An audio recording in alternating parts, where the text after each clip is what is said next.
Olá, meus amigos, estamos iniciando um programa, mais um estudo. Agradecemos sua presença, sua pontualidade, sua assiduidade. Estamos aqui todos juntos agradecendo nossos mestres que vão nos conduzir nesse trabalho.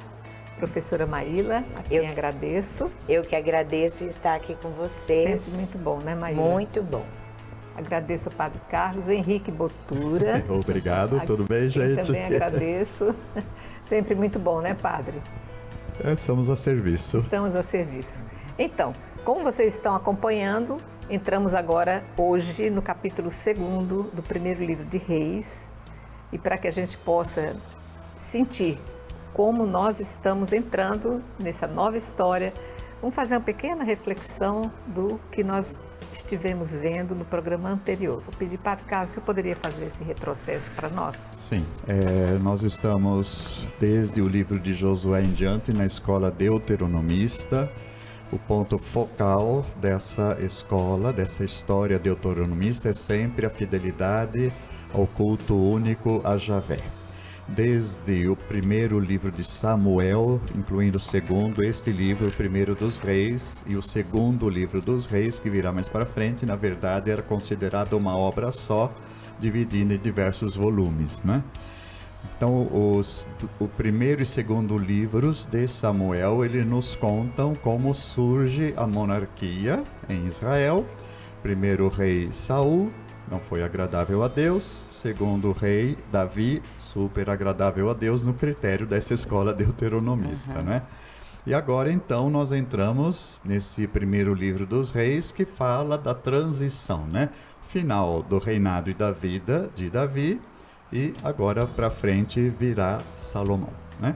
Então nós estamos aqui nesse contexto. O primeiro capítulo exatamente nos conta a velhice, né? A situação em que Davi está na sua velhice, fraco já de todas as formas, né? Que a gente pode dizer, tanto física como moralmente, digamos assim, ou no seu espírito, né? Já é alguém sem forças. E agora então nós vamos ver, né, essa passagem. Então, aqui na minha Bíblia, o título que nós temos para esse capítulo 2 é Testamento de Davi, né? O que ele vai passar para seu filho Salomão, que está para assumir o trono. Muito bem, então vocês acompanham aí na Bíblia de vocês. Nós vamos fazer uma leitura um pouquinho extensa, que vai do versículo 1 ao versículo 12, para a gente poder começar o nosso estudo. Aproximando-se o fim de sua vida, Davi ordenou a seu filho Salomão: vou seguir o caminho de todos, sê forte e porta-te varonilmente.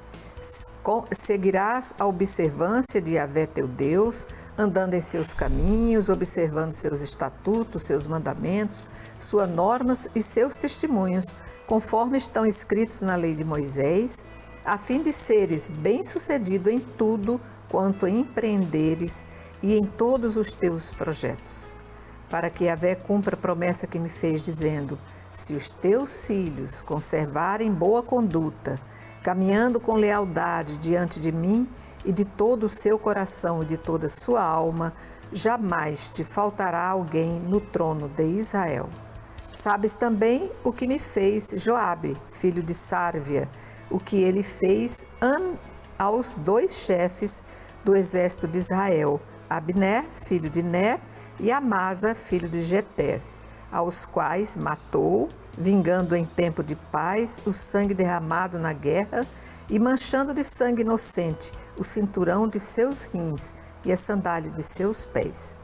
Agirás com acerto, não deixando que seus cabelos brancos desçam em paz ao Sheol.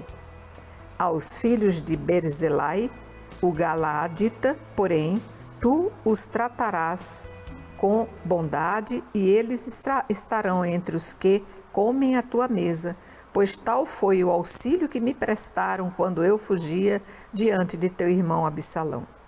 Tens contigo Semei, filho de Gera, o benjaminita de Baurim, que me amaldiçoou violentamente no dia em que parti para Manaim.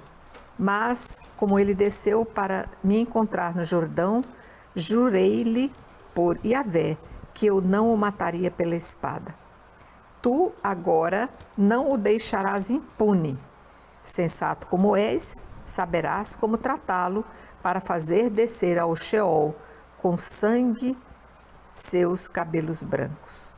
E Davi adormeceu com seus pais e foi sepultado na cidade de Davi. O reinado de Davi sobre Israel durou 40 anos. Em Hebrom, reinou 7 anos, em Jerusalém, 33. Salomão subiu ao trono de Davi, seu pai, e sua realeza consolidou-se fortemente. É interessante a gente ver como o Senhor sempre afirma: se fores fiel, eu também serei. Parece-me que isso aqui é o resumo, né, Maíla? Exatamente. Deus quer sempre a fidelidade do povo diante da escolha que ele fez ao povo de Israel. O que Deus pede é exatamente isso. Deus não pede nem amor, mas Deus pede fidelidade. O amor é consequência dessa fidelidade. E aqui nós vemos o texto, esse testamento, as últimas recomendações que Davi está colocando aí diante dessa situação de disputa do poder de quem o iria suceder. Se nós olharmos lá para trás, nos textos, nos livros anteriores de Samuel, nós vamos ver aí uma disputa, né?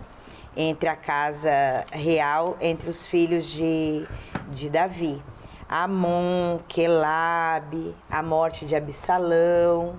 E agora nós estamos aqui com Adonias e, posteriormente, com Salomão, que é quem vai realmente acabar assumindo o trono. Mas aí Davi, vendo essa proximidade da morte, faz essas recomendações a Salomão. Salomão é, de fato, aquele pelo qual Davi tem a pretensão de que o suceda. Lembrando que ele já tinha até feito essa promessa à própria mãe de Salomão. E aí ele recomenda tanto ele cumprir as ordens de Deus, andando pelos caminhos dele, observando seus estatutos, mandamentos, normas e testemunho. Ou seja, a base para o governo de Salomão deve ser a fidelidade, a manutenção da aliança com Deus. Depois ele faz outras recomendações, até mesmo de justiça. Vingue aqueles que foram contrários a mim durante o meu reinado, aqueles que não foram fiéis nos tempos aí das batalhas. Mas o coração do testemunho que Davi coloca para Salomão é exatamente ele manter aquilo que nós já falamos em programas anteriores. Davi teve muitos erros, como qualquer um de nós, pecado. Mas Davi, o coração dele nunca se afastou de Deus. Então ele quer que Salomão, ao assumir esse trono e reinar, ele possa também ter esse mesmo espírito. Esse que você chama atenção, e a professora Maíla disse, não é? É o ritornelo, é um refrão dessa escola deuteronomista, é a questão da fidelidade. Deus faz uma promessa, mas essa promessa tem uma condição que é essa. E é interessante que a gente vai ver ao longo, né, desses nossos livros, que a infidelidade é que vai também ser a explicação do porquê esses reinos acabam terminando. Primeiro o reino do norte, que a gente vai ver ainda, né, que vão se separar, e depois o reino do sul. Ambos chegam a um fim, pelo menos, né? Depois a gente retoma com Jesus o reinado de Davi, né, que é outra perspectiva. Mas historicamente esses dois reinados chegam ao fim pela infidelidade. Então é isso que o livro sempre destaca para a gente, né? Então, para explicar como é que chega ao fim alguma coisa que tinha uma promessa de ser eterno, né? É porque falharam na parte de cumprir a fidelidade, e por isso a promessa de Javé acaba tendo que ser suspensa também, né? Como falei, para ser retomada em Jesus. É interessante aqui então esse testamento, né, essas recomendações que Davi deixa a Salomão, Começa ali no versículo 2, falando assim, né? Vou seguir o caminho de todos, a morte, né? Coragem, ser homem. Era o que Davi já não tinha mais. Então deixa para o filho a tarefa que ele deveria ter realizado, na verdade, né? Aqui na minha Bíblia está como ser forte. Também. Seja Né? forte, comporte-se como homem. As traduções, claro, vão ser diferenciadas, mas o sentido é esse. É isso que eu acho interessante. Davi deveria ter feito essas coisas, mas ele não tem mais força, não tem mais Exatamente. coragem, então vai deixar para o Salomão. E o Salomão tá nessa perspectiva. Esse trecho que nós lemos termina dizendo ali, Salomão reinou em seu lugar, né, de Davi, e o seu reino se consolidou. Essa expressão, o seu reino se consolidou, vai reaparecer lá no versículo 46 desse capítulo, onde depois dos acontecimentos que a gente vai ver agora, né, Sim, de verdade. Salomão cumprindo aquilo que Davi lhe recomendou, está dizendo aquilo que a professora Maíra colocou, né? Aqueles possíveis inimigos ou concorrentes de Salomão vão ser todos eliminados, né? Então daí que começa dizendo que se consolidou o seu reino, porque, né, eliminou o que poderia, nesse momento, pelo menos, atrapalhar essa consolidação, o seu reinado aí, ou estar no trono. Então são coisas assim, bastante fortes e importantes, né? Não sei se a gente aqui já poderíamos ver alguns textos para nos colocar de novo nessas recomendações de Davi. Primeiro, ele fala a respeito de Joabe, filho de Sárvia. Nós que acompanhamos os livros de Samuel, nos coloca Joabe sempre uma pessoa, ao mesmo tempo, com muita lucidez e sempre preocupado em não só a fidelidade à pessoa de Davi, do rei, mas a continuidade do reinado em si. Então, as questões, sejam pessoais de Davi, ou seja, de perigo ao seu reinado e ao reino como tal, ele sempre interferia, mas com sabedoria, digamos assim, né? Ele era perspicaz, ele tinha visão lúcida daquilo que era necessário fazer, e por várias vezes, então, ele foi conselheiro de Davi e de outros, né? Não só de Davi, mas nessa perspectiva, nesse interesse pelo reino, né? E aqui, o que acontece, né? Na hora em que o filho de Davi, como é? Abner, né? Abner. O filho de Davi está querendo já preparar, subir ao trono, né? Que daí entra a mãe de Salomão, Betsabeia, que vai lá interceder pelo Salomão para que ele possa então ser o escolhido, né? Aquele que vai assumir o reino. Nesse momento, o Joabe se coloca ao lado de Abner. E por quê? Não é questão de ser contra Salomão, é questão que Abner era o primogênito. Então, ele está ali dentro da perspectiva do que seria o normal da sucessão, né? E tentando também, de certa maneira, digamos assim, creio eu, na sua intenção, de que essa transição fosse tranquila. Né? Então, temos aqui o rei, temos o filho mais velho. O mais velho vivo até o momento. Porque os outros já tinham morrido os outros mais velhos do que Abner, né? E por isso aqui também, então, o Davi fala pro Salomão, toma cuidado com ele, né? Mas a justificativa não está propriamente nisso. A justificativa que Davi dá é o que ele teria feito, Joabe, não é? Teria feito a Amasa, né, filho de Jeter, e esse Abner aqui. Vamos pegar se vocês quiserem, né, depois em casa ler, talvez não seja o momento da gente retomar aqui, mas no segundo livro de Samuel, capítulo 3, de 27 a 38, nos vai falar dessa ação que Davi então condena em Joabe. O versículo 5, né? Joabe, assassinou a esses dois, vingando em tempo de paz o sangue derramado na guerra. E diz aqui na minha tradução, não parece que está um pouco diferente da sua, que esse sangue derramado manchou o próprio Davi. Então, nessa citação, então, segundo Samuel 3, 27 a 38, nos narra o que Joabe mata essas duas pessoas, como diz aí, em tempo de paz. E não só que era em tempo de paz, mas porque foi de maneira muito covarde. Assim, pelas costas, literalmente. Foi. Né? Podemos dizer assim, né? Mais ou menos como o Judas que vai trair Jesus com um beijo. Por isso acaba manchando a honra também de Davi. Né? Ele faz isso no sentido de defendê-lo, mas ao mesmo tempo acaba prejudicando essa honradez do rei, né? Do rei. Então, essa atitude, né, Davi condena de ter feito, seria uma vingança, porque o Abner teria matado alguém anterior, né, muito ligado, teria matado Abner, teria matado o irmão de Joabe chamado Azael, né? E agora, o que está acontecendo quando Joabe se vinga e por sua vez mata o Abner, o vingador do sangue. Então isso está na legislação da própria Bíblia, né? Se alguém mata uma pessoa inocente, alguém da família da pessoa inocente deve vingá-lo, matando o assassino por sua vez, né? Isso para nós vamos dizer assim, de certa maneira está acontecendo cada vez mais de novo no meio de nós, né?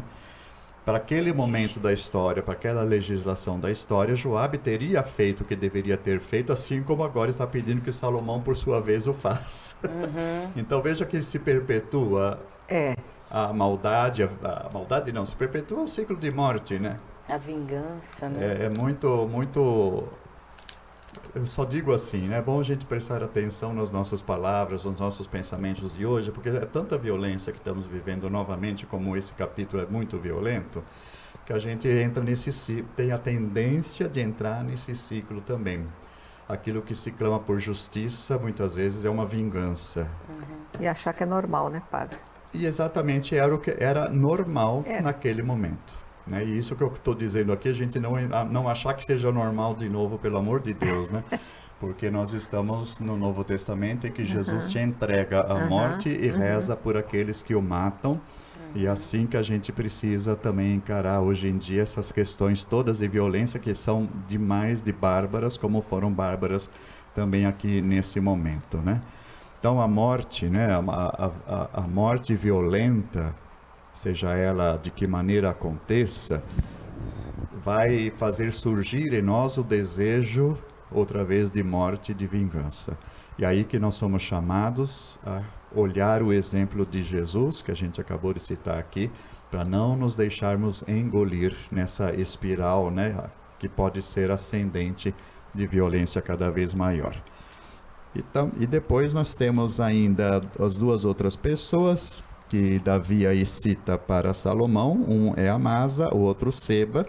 Também vou deixar aqui para vocês citações, depois lerem em casa para a gente recordar quem são e porquê dessas recomendações. Sobre Amasa, você pode ler segundo o livro de Samuel, o capítulo 20, versículos 9 e 10, tá? E sobre Seba, você pode ler também, segundo Samuel, no caso, o capítulo 22. Daí você completa o seu estudo, para a gente não se delongar demais aqui agora, mas é importante para nos situarmos, né? Quem vai ver, para entender melhor, né, essas recomendações, então leia esses textos, tá bom? Muito bem, então seguindo o versículo 13. Adonias, filho de Agi, foi ter com Betsabeia, mãe de Salomão. Ela perguntou: é pacífica tua visita? Ele respondeu: sim, e disse: tenho algo a te dizer. Ela respondeu: fala. E ele: bem sabes que a realeza me pertencia e que todo Israel esperava que eu me tornasse rei. Mas a realeza me escapou e foi dada a meu irmão, porque Yahvé lhe havia destinado. Agora só tenho um pedido a fazer-te: não mo recuses. Ela respondeu: fala. E ele: dize, eu te peço, ao rei Salomão, pois ele nada te negará, que me dê Abisage de Sunã como esposa. Está bem, respondeu Betsabeia. Eu falarei ao rei em teu favor. Betsabeia foi, pois, à presença do rei Salomão para lhe falar de Adonias, e o rei se ergueu para ir ao seu encontro e se prostrou diante dela. Depois sentou-se no trono e mandou colocar um assento para a mãe do rei, e ela sentou-se à sua direita. Disse ela: tenho um pequeno pedido para te fazer, não me negues. O rei lhe respondeu: pede, minha mãe, que nada te negarei. Ela respondeu: que se dê Abisage de Sunã como esposa a teu irmão Adonias. Em resposta, o rei Salomão disse à sua mãe: e por que pedes para Adonias Abisage de Sunã? Pede também para ele a realeza, pois ele é meu irmão mais velho e já tem de seu lado o sacerdote Abiatar e Joabe, filho de Sárvia.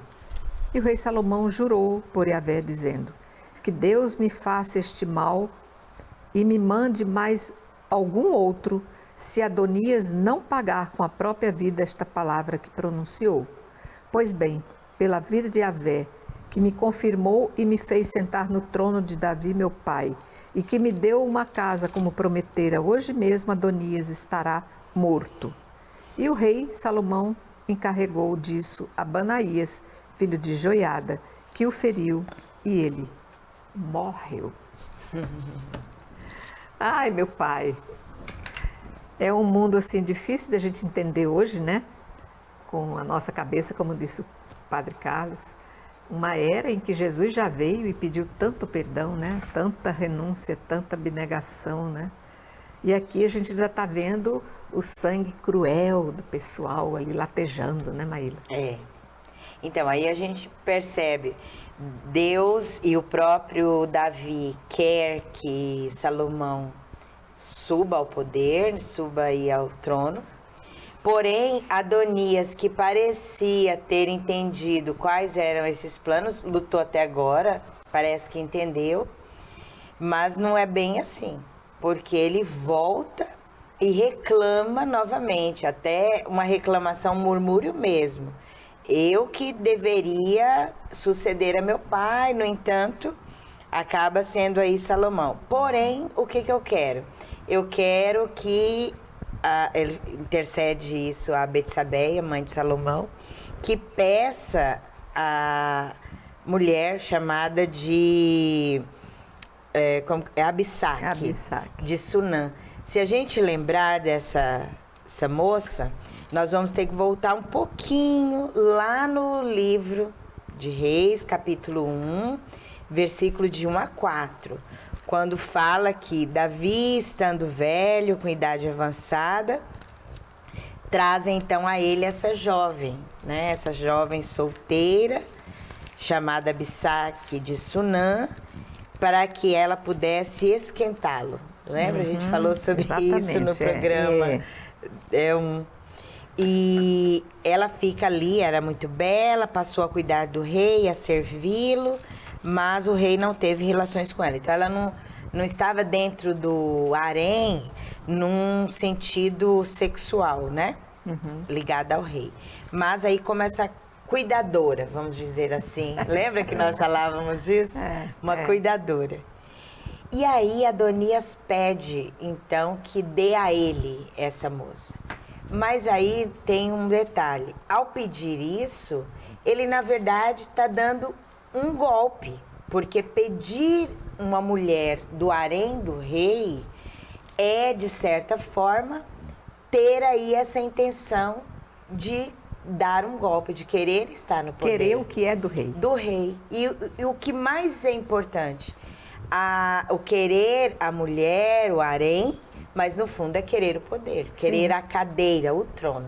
Então, por detrás das palavras de Adonias, parece assim, tá bom, dá esse prêmio, essa mulher, esse prêmio de consolação para Adonias, já que Salomão vai ser o rei, dá para ele e tá tudo certo. Não. É um detalhe de que Adonias parece esse vulcão que está adormecido, mas não se contenta de ter sido pelas beiradas. Exatamente, ter sido tirado dessa linha de sucessão. Muito bem. Vou pedir um pequenino intervalo e já voltamos para entender melhor essa história.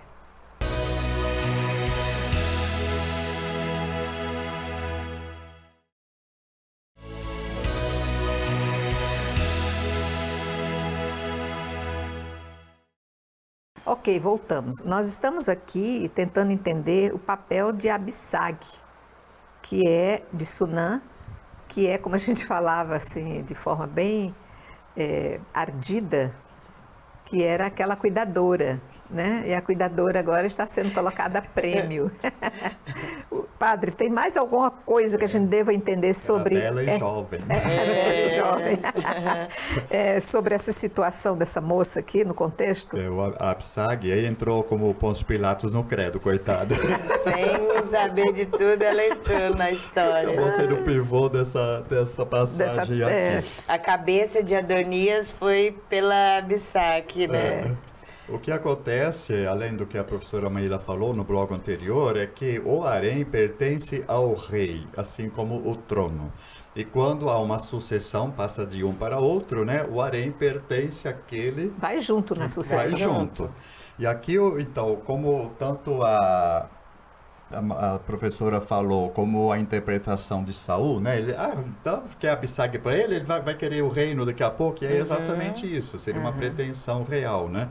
Vamos lembrar, além disso que já colocamos aqui, é propriedade do rei, assim como o trono, o exemplo que nós temos em 2 Samuel 16, quando Absalão ele usurpa o trono de seu pai Davi, e para mostrar diante de todo mundo, né, que ele agora era o rei, ele pega as concubinas de Davi naquela ocasião, no terraço do palácio, né?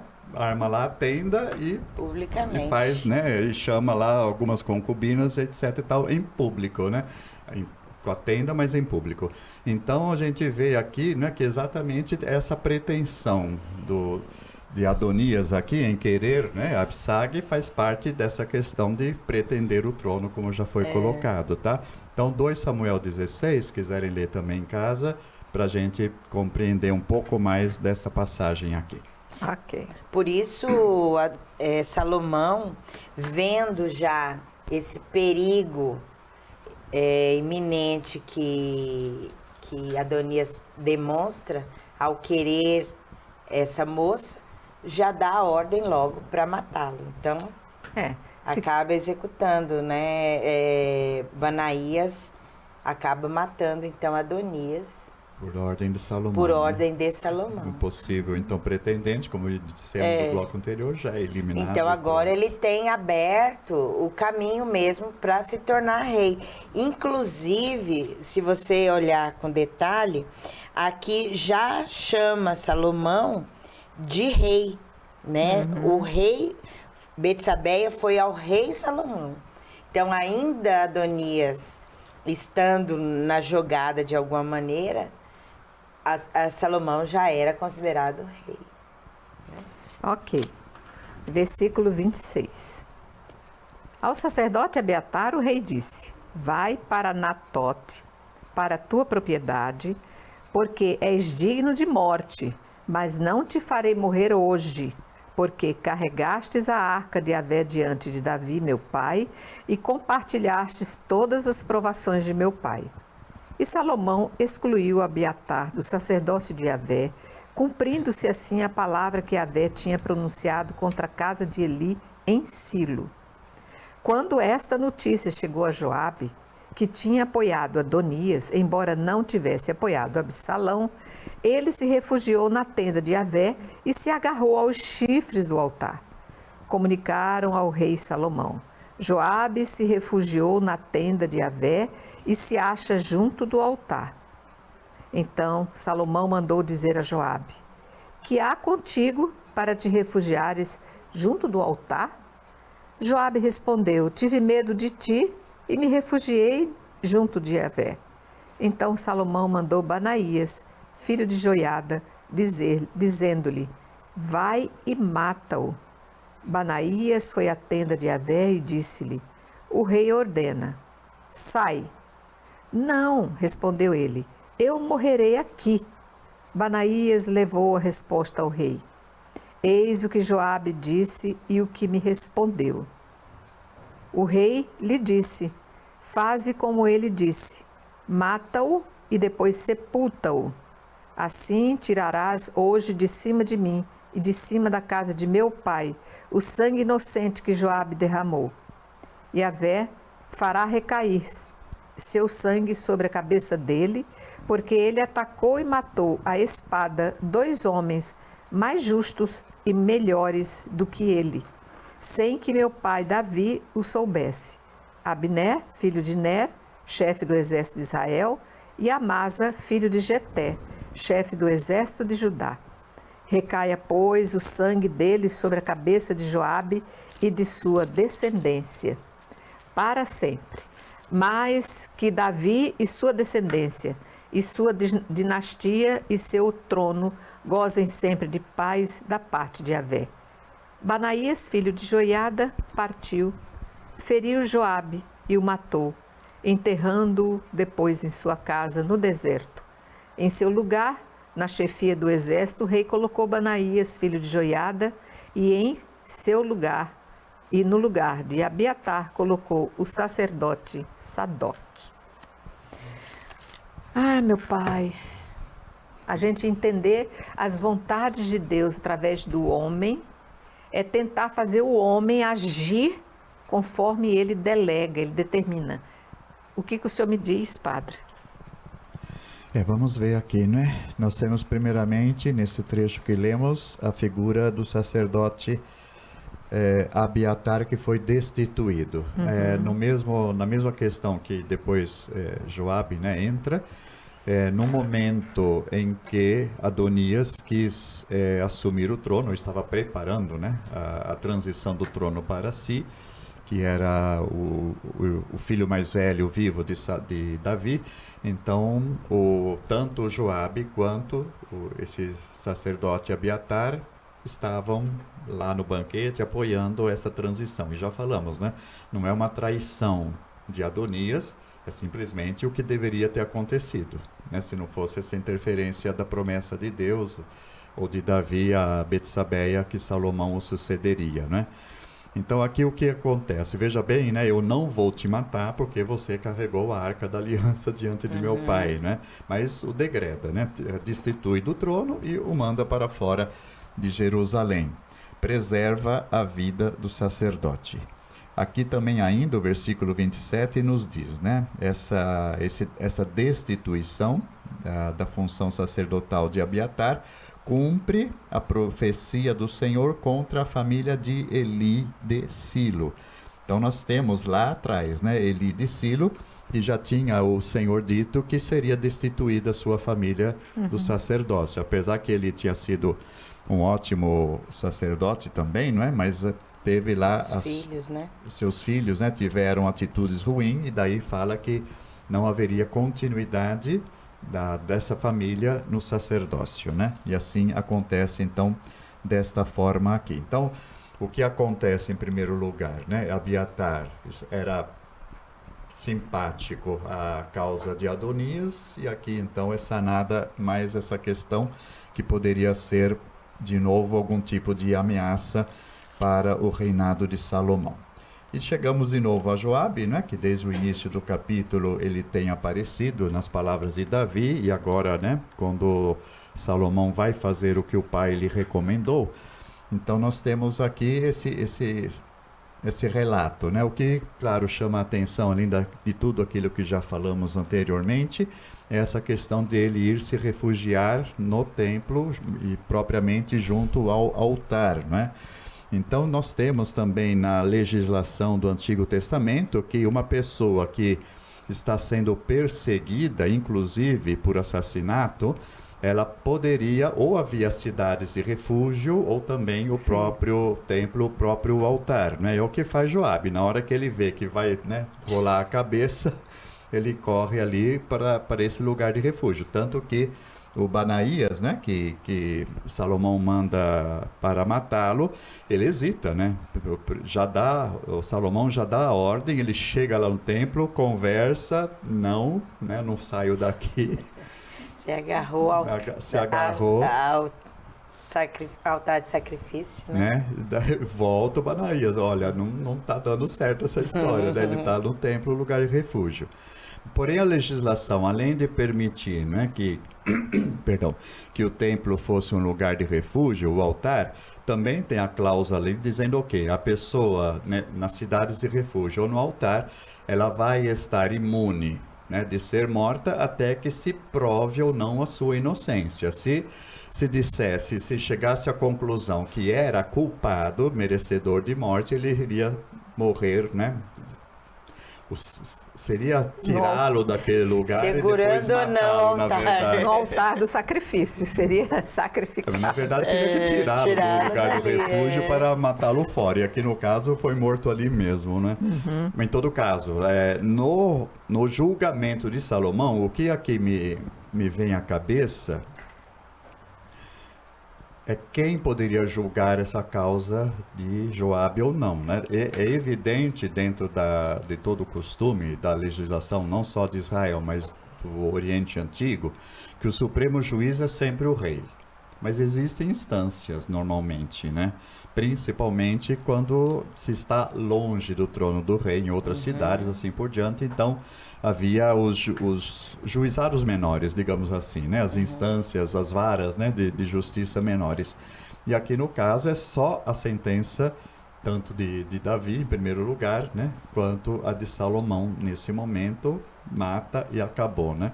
Bom, eu levanto essa questão porque a tal coisa, né? Fazer justiça com as próprias mãos nunca é aconselhado, né? Sempre existe aí advocacia, existe judiciário para que se haja possibilidade de defesa, acima de tudo, né? Antes de qualquer condenação. E aqui no caso é sumário, digamos, o processo é sumário, né? Foi a palavra de Davi, é a palavra de Salomão e ponto, né? Foi executada a sentença. A competência que a gente poderia ver, né?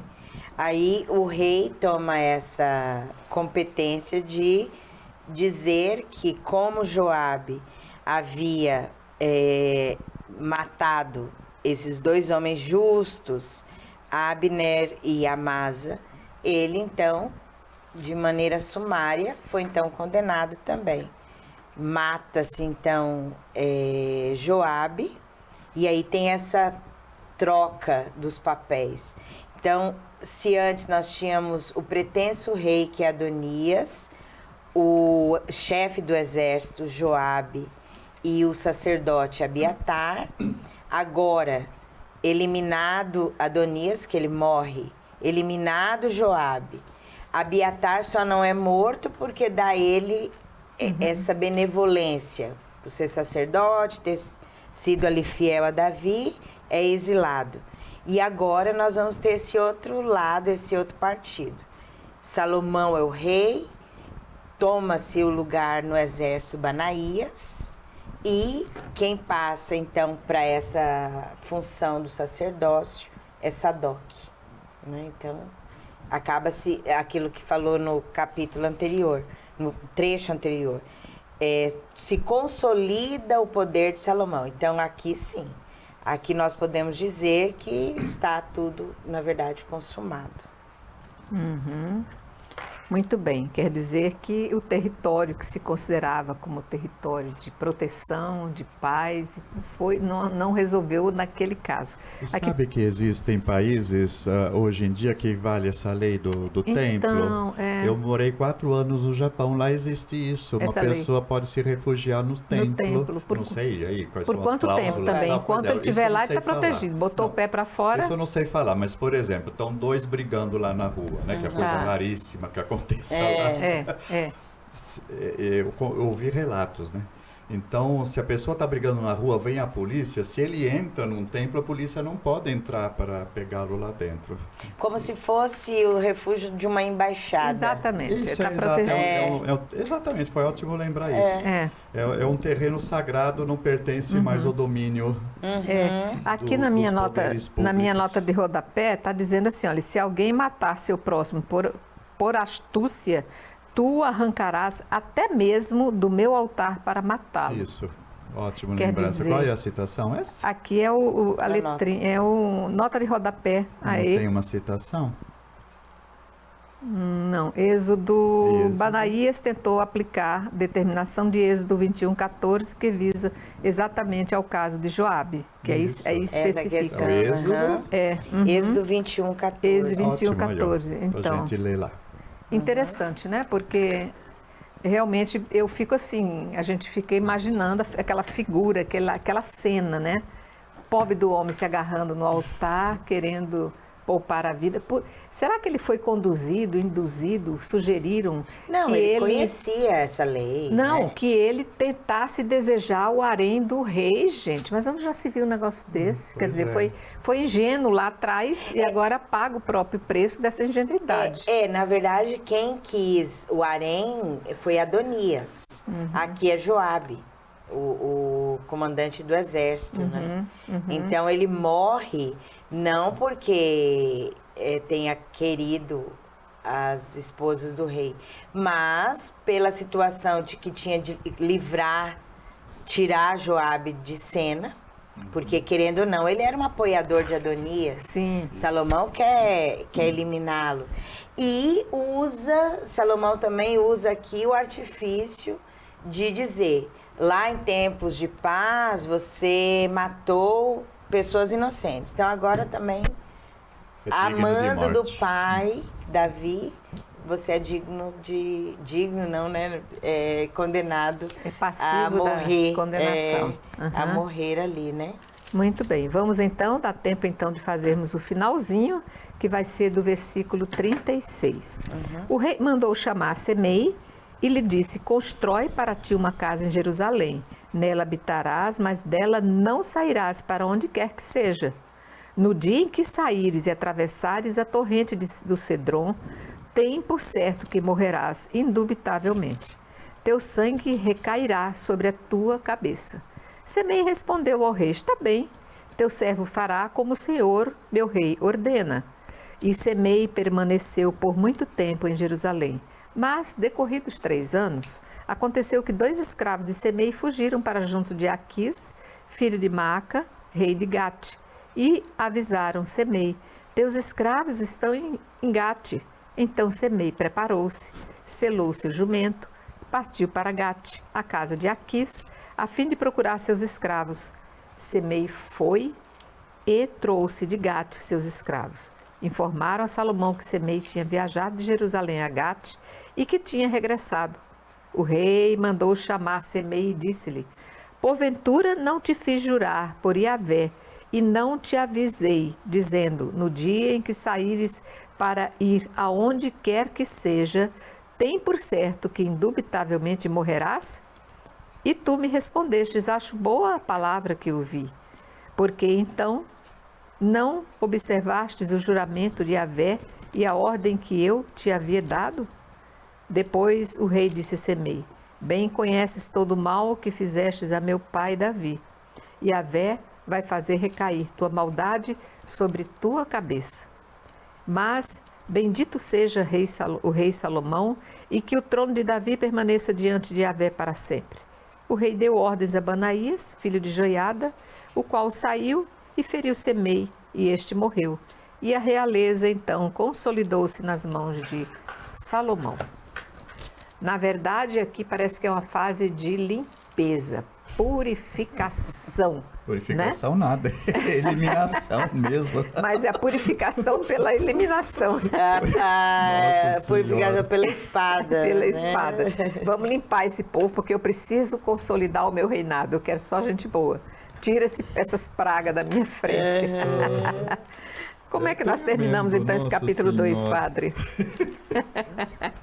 Como encerramos? Vamos lembrar quem é esse Semei. Já apareceu no início do capítulo, nas recomendações de Davi. E outra citação, vá conferir, por favor, se você quiser aprofundar, né, os conhecimentos.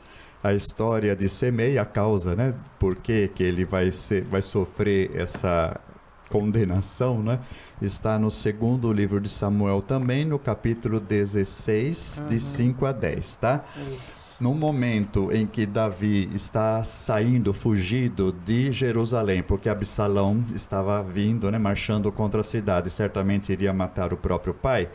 Esse Semei, que era de Benjamim e que era próximo de Saul, amaldiçoa Davi, porque considerava Davi assassino de Saul, embora não tenha sido assim a história, né? Mas o Semei toma as dores de Saul, amaldiçoa Davi, que está em fuga.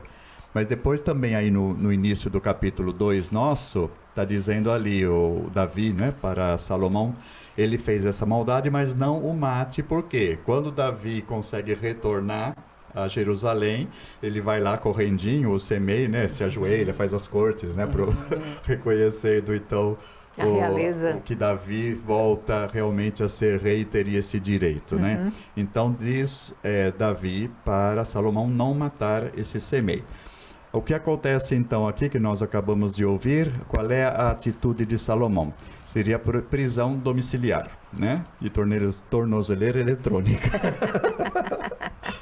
Não podia, fica quietinho, não podia aí sair casa. de casa. E aqui, veja bem que o versículo 37 diz assim, né? No dia em que saíres e atravessares a torrente do Cedron, que é o riozinho que passa ali aos pés do monte onde está Jerusalém. E o fato que é narrado aqui, que ele vai atrás, né? É burra, né? E se perdeu.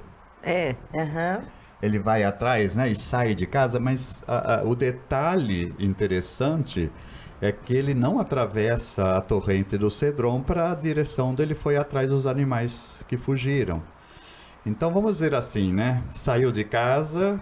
Aqui são dois escravos. Escravos, perdão. Dois escravos. Isso, eu pensei que eram animais, então são escravos. É que esse é outro caso que a gente viu lá atrás, de um que fugiu. É velhice minha. Não, Então acontece, veja bem, né? Ele saiu de casa, é uma desobediência, mas ele não atravessa a torrente do Cedron, como estava colocado nesse versículo da boca do próprio Salomão, mas não interessou, né? O importante era também eliminar esse. Achou-se esse motivo, não cumpriu tudo que ele havia sido recomendado, sair de casa e atravessar o Cedron, porque aí seria uma fuga mesmo, uma saída mesmo premeditada dele.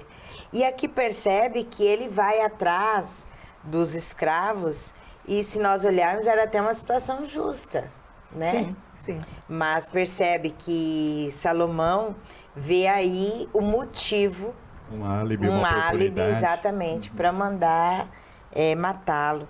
E aí, esse é o último que vai, dentre esse grupo todo, ainda que estava ligado a Adonias e a Davi, que vai atrapalhar ainda Salomão. Então, aquilo que nós falamos, a purificação pela espada, eliminação de todo mundo, que de alguma maneira trabalhou contra ele no passado. A subida de Salomão ao poder. No caso aqui, Salomão toma as dores do pai, Davi. Que Semei fez algo contra Davi, na verdade. E isso parece ter sido realmente o último nó que precisava acabar, né?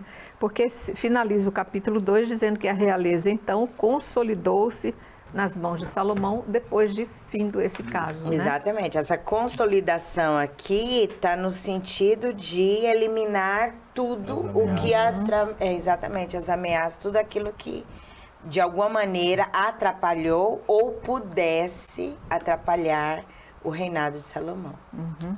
Muito bem, queridos, queremos agradecer o seu pronto estabelecimento diante desse programa para que você estudasse, sua pronta determinação, porque são historinhas assim que eu estava comentando, são tantos nomes que a gente chega a se perder, né, na atuação de cada nome desse, como é que ele agiu, onde é que ele estava envolvido, mas é porque falta-nos familiaridade, né?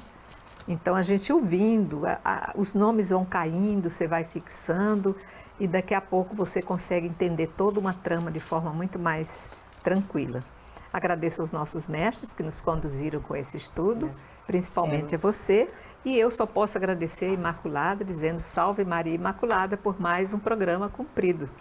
Salve Maria Imaculada.